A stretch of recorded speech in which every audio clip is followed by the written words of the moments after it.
3, 2, 1. It's Halloween. Whoa. So Macbeth, I think it works out great that we read Macbeth and Halloween. But the scariest scene that we're going to have was last time. And so just to recap, we've got the ghosts that are the apparitions, they're called, that appeared. The first apparition was a headless, well, it was a head. It wasn't a headless head. It was a head, but a bodiless head that had the helmet on. And then a dagger, a bloody dagger. And then, hey, boo. And then they said boo to me. And then what was the third one? The last one is the child, a bloody child. And then the very last one is a child with a king's crown on and a tree. And then, that's significant. Namaste from Nepal. Isn't that cool? We got Canada and Nepal representing right now. And the idea is that now Macbeth feels confident because they said, watch out for Macduff, but no man of woman born can harm you, and nothing can hurt you until the woods come up your hill where your castle is. So he's like, okay, that means nothing can hurt me. But then he's like, show me everything. Do I get to, do my heirs go on and hold the throne? And he's like, no, Banquos do. So he's ticked about that. So he sends people off to kill Macduff because he's angry in general and Macduff didn't support him. And that's where this next scene is. So this is page 133, Act 4, Scene 2.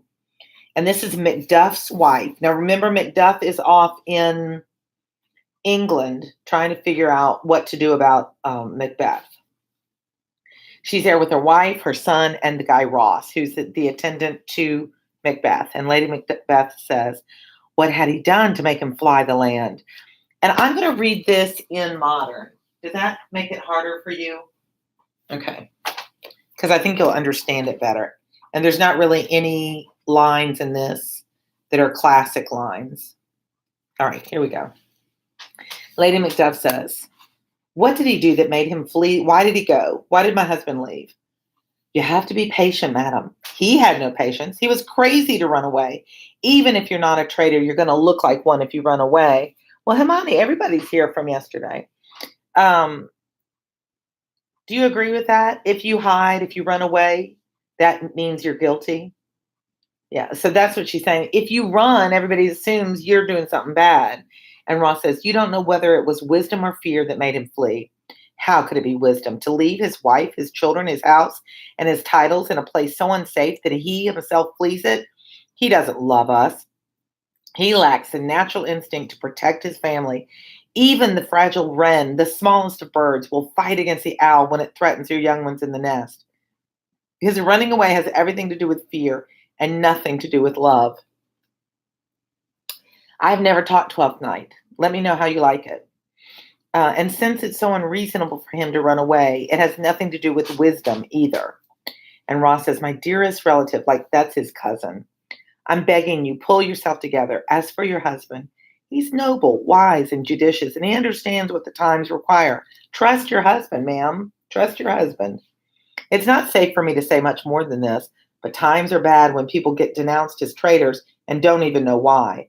In times like these, we believe frightening rumors, but we don't even know what we're afraid of. It's like being tossed around on the ocean in every direction and finally getting nowhere. I'll say goodbye for now. It won't be long before I'm back. When things are at their worst, they have to stop or else improve to the way things were before. My young cousin, I put my blessing upon you. So Ross says, look, I just came to let you know where Macduff is, and she's ticked. My husband left us unprotected. I'm mad at him, what kind of a husband he is. Hermione, look online for this No Fear Shakespeare. They have all of Shakespeare's plays. As far as I know, everyone I've searched for has been on there. And it's much easier to understand the plot when you read it in No Fear Shakespeare. That's what I'm using now. So see if you can Google that and see if you can find it. You might try PDF next to it. No Fear, Shakespeare, and then Twelfth Night, and then PDF, and see if you can find it. So then Ross leaves, and Lady Macduff is there with one point I want to make about her. We can say a lot of bad things about Lady Macbeth. She really conned or shamed Macbeth into doing what he's doing, right? But she was always faithful to him. She said, "You're too nice to do what you need to do," but she believed in him. She believed that he should be king. She believed that he made the right choices. She never shames him. Even when he's crazy in front of all the party, she's like, no, no, no. He's always been like this. Don't, don't judge him. He's just having a bad night. Like, she protected him. Where Lady Macduff trash talks her husband. And I think that's a significant notice, a significant thing to see. So now she's talking to her son. "Young man," she says to her son, "your father's dead. Is that true?" "No, it's not." "What are you going to do now? How are you going to live?" "I'll live the way the birds do, Mother." "What? Are you going to start eating worms and flies?" "I mean, I'll live on whatever I get, like birds do." "You'd be a pitiful bird. You wouldn't know enough to be afraid of traps." "Why should I be afraid of them, Mother? If I'm a pitiful bird, like you say, hunters won't want me, no matter what you say. My father is not dead." "Yes, he is dead. What are you going to do for a father?" "Maybe you should ask, what will you do for a husband?" "Oh, I can buy 20 husbands at a market." "If so, you'd be buying them to sell again. Means you're not a very good wife." "You talk like a child, but you're very smart anyway." "Was my father a traitor, Mother?" "Yes, he was." "What is a traitor?" "Someone who makes a promise and breaks it." "And is everyone who swears and lies a traitor?" "Everyone who does so is a traitor and should be hanged." Hi, Aika. Everyone who should be hanged. And should everyone who makes promises and break them be hanged? Ooh, I'd be hanged if that's the case. Everyone. Who should hang them? The honest men. Then the liars are fools, for there are enough liars in the world to beat up the honest men and hang them all. Lady Macduff says, "Oh, you're so funny. But now, seriously, what will you do without a father? If he were dead, you'd be weeping for him. If you aren't weeping, it's a good sign that I'll soon have a new father." Silly babbler, how you talk. Here comes a messenger. "Bless you, fair lady. You don't know me, but I know you're an important person. I'm afraid something dangerous," he's warning her, "is coming toward you. If you'll take a simple man's advice, don't be here when it arrives. Go away and take your children. I feel bad for scaring you like this, but it would be much worse for me if I let harm come to you. And harm is getting close. Heaven keep you safe." So he rushes in and says, "Oh, you're in danger, you're in danger." And then he's gone. So what would you do? Like, you know how we do our drills for danger here? Would you just listen to the alarm and be like, "Oh, I wonder what that's about"? Or would you get the heck out of there? All right, well, she's like, "Huh, where should I go?" Let that be a lesson. When you get the warning, run the heck out of there. Where should I go? I haven't done anything wrong, but I remember that I'm here on earth where doing evil is often praised and doing good is sometimes a stupid and dangerous mistake. So then why should I offer this womanish defense that I'm innocent? And here come those murderers. Who are these? Oh, she's just stupid. She just annoys me. It's like, get out of there. Who are these men? I hope he's not, the first murderer said, "Where's your husband?" "I hope he's not anywhere so disreputable that thugs like you can find him. He's a traitor."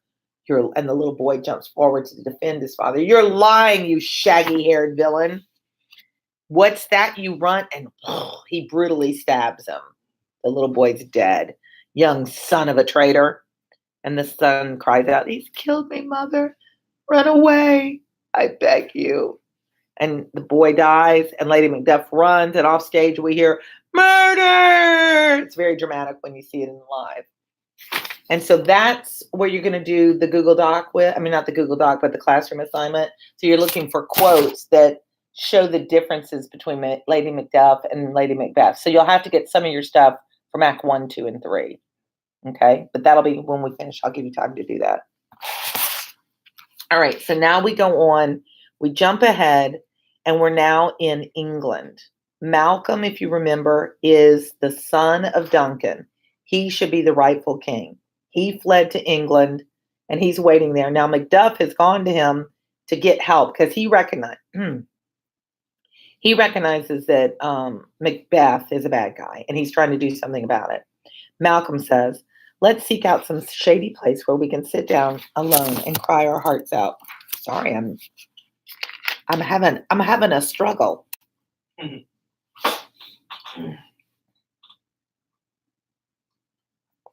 This cold weather's going to do me in. Like when it gets, yesterday was muggy and then today's cold. I'll have a cold next week, I promise. Well, I'm gonna not. Do you know those emergency packets? Like they're like an orange drink and you pour them into your water and drink it. It's like a mega boost of vitamin C. That always helps me. So it's time. So Macduff says, instead of crying, let's keep hold of our swords and defend our fallen homeland like honorable men. Each day, new windows howl. No, not windows. Windows are not howling. Widows howl. New orphans cry, and new sorrows slap heaven in the face. Now, he does not know his wife and children have been killed until it sounds like heaven itself feels Scotland's anguish and screams in pain. And Malcolm says, I will avenge whatever I believe is wrong, and I'll believe whatever I'm sure is true, and I'll put right whatever I can when the time comes. What you just said may perhaps be true. This tyrant, Macbeth, he means, whose mere name is so awful, it hurts. It reminds me of Voldemort, the one who cannot be named, because he said, we can't even say his name, Macbeth. Was once considered an honest man. You were one of his favorites. He hasn't done anything to harm you yet. I'm inexperienced, but maybe you're planning to win Macbeth's favor by betraying me to him. It would be smart to offer some poor and innocent like me as a sacrificial lamb to satisfy an angry god like Macbeth. They don't trust each other. Malcolm's like, I'm young. I'm the son of the king. I'm vulnerable. I don't have battle experience. But Macduff, you were good friends with Macbeth. It would be smart of you to come here and win me over and then get me to Scotland and deliver me to Macbeth. And then you are in alliance. You're in good with him. Macduff says, I'm not treacherous. You can trust me. Malcolm says, but Macbeth is treacherous. Even someone with a good and virtuous nature might give way to a royal command. But I beg your pardon. My fears can actually make you evil. Angels are still bright, even though Lucifer, the brightest angel, fell from heaven. Even though everything evil wants to look good, good still has to look good too. Macduff says, I've lost my hope of convincing you to fight against Macbeth. Malcolm says, maybe you lost your hopes about me where I found my doubts about you. Why did you leave your wife and child vulnerable? The most precious things in your life, those strong bonds of love, how could you leave them behind? But I beg you, don't interpret my suspicions as slander against you. You must understand that I want to protect myself. You may really be honest no matter what I think. Bleed, bleed, poor country.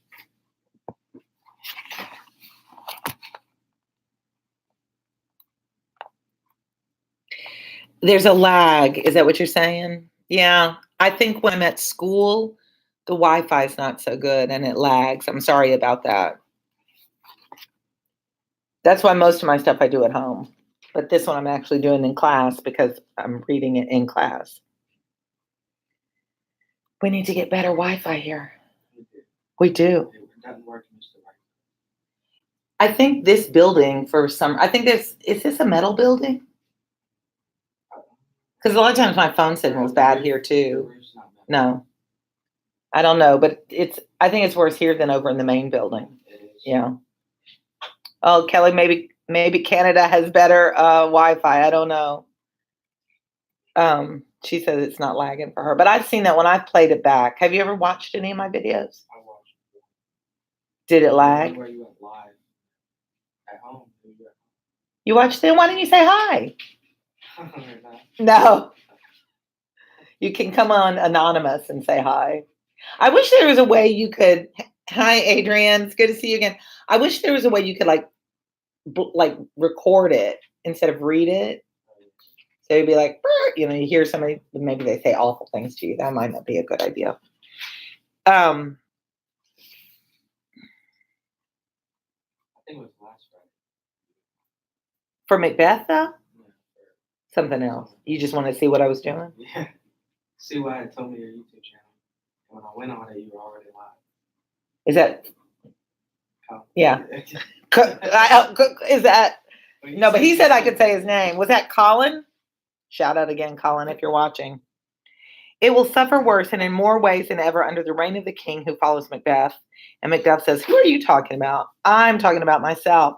I know I have so many vices that when people see all of them exposed, evil Macbeth will seem as pure as snow in comparison. This always confused me the first time because Malcolm's like short selling himself. He's like, I'd be a terrible king. They're doing all of this conversation to see if they can trust each other. And poor Scotland will call him a sweet lamb, Macbeth, when they compare him to me and my infinite evils. And Macduff says, even in hell, you couldn't find a devil worse than Macbeth. Malcolm says, I admit he's murderous, lecherous, greedy, lying, deceitful, violent, malicious. Man, that's a list of really bad characteristics and guilty of every sin that has a name. But there is no end, absolutely none to my sexual desires. Well, that's awkward. It's always in your class, I think. Your wives, your daughters, your old women, and your young maids together could not satisfy my lust. My desire would overpower all restraints, and anyone who stood in my way. It would be better for Macbeth to rule than someone like me. Like, I'm the worst guy you could choose. Macduff says, endless greed and lust in a man's nature is a kind of tyranny. It caused the downfall of many kings. But don't be afraid to take the crown that belongs to you. You can find a way to satisfy your desires in secret while still appearing virtuous. You can deceive everyone. There are more than enough willing women around. Your lust can't possibly be so strong that you use all the women willing to give themselves to the king once I found out he wants them. Along with being full of lust, I'm incredibly greedy. If I became king, I would steal the noble's land, take jewels from one guy and houses from another.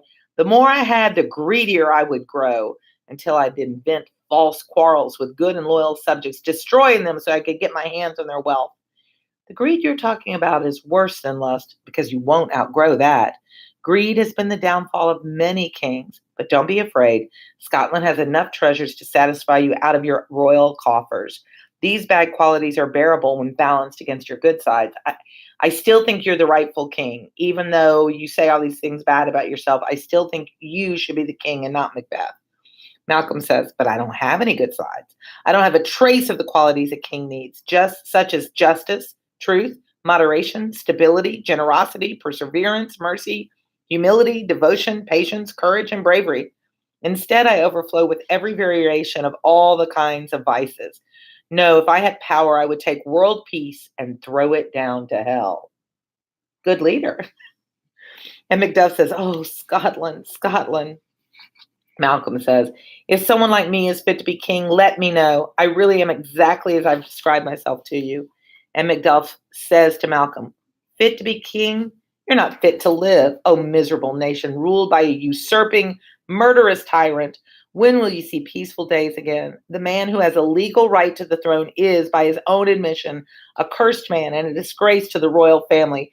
Your royal father, Duncan, so this is forced Macduff to talk honestly, but he loved Duncan. Duncan was a good king. Your royal father, Duncan, was a virtuous king. Your mother spent more time on her knees in prayer than she did standing up, and she lived a life of absolute piety. Goodbye. The evils you described inside yourself have driven me out of Scotland forever. Oh, my heart, your hope is dead. So Macduff's like, well, if you're really like that, I'm not going to help you get on the crown. You're not your father's son. I'm not going to let you get on the throne, so forget it. I'm out of here. And then Malcolm says, Macduff, this passionate outburst, which proves your integrity, has removed my doubts about you. So he was just tricking him to check, are you really a good, can I trust you? And made me realize that you really are trustworthy and honorable. That devil Macbeth has tried many times to trick me and lure me into his power, and prudence prevents me from believing people too quickly. But with God as my witness, I will let myself be guided by you, and I take back my confession. I take back all the bad things I was lying I said about myself, because none of those flaws are really part of my character. I'm still a virgin. I never told a lie. I barely care about what I already own, let alone feel jealous for another's possessions. I've never broken a promise. I wouldn't betray the devil himself. I love truth as much as I love life.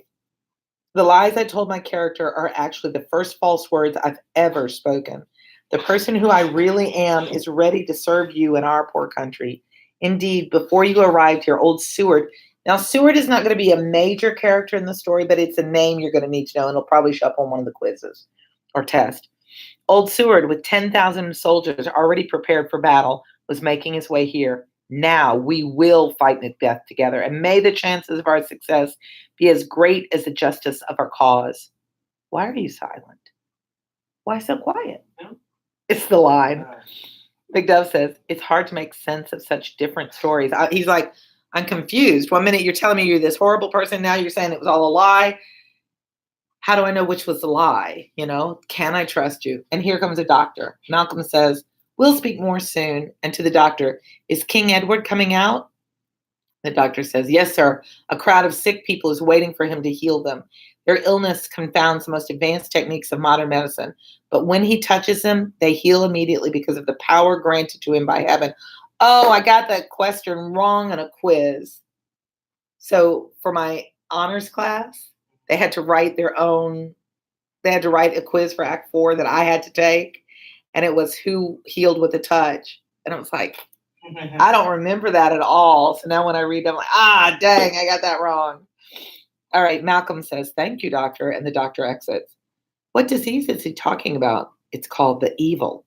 Edward's healing touch is a miracle that I've seen him perform many times during my stay in England. How he receives these gifts from heaven, only he can say. Divine right of kings. Kelly, you're so right. Thanks for that teaching point. You guys remember in history, the divine right of kings is that kings were anointed by God. And so this is just underscoring that. And I talked about this in my honors class. Shakespeare had this gift for telling tales that kept the commoners happy and also kept the king happy. So this is a whole story about somebody who shouldn't be king, killing the king and taking possession of the throne. And it's just another way that Shakespeare's reminding the commoners, no, kings have more power, they're miraculous, and we need to respect them. And because he puts things like that in, people respect Shakespeare, like he didn't get killed. Because he really writes a lot of kind of controversial things, but he survived Elizabeth and James, who was the first of England. So good point, Kelly. Thanks for reminding me.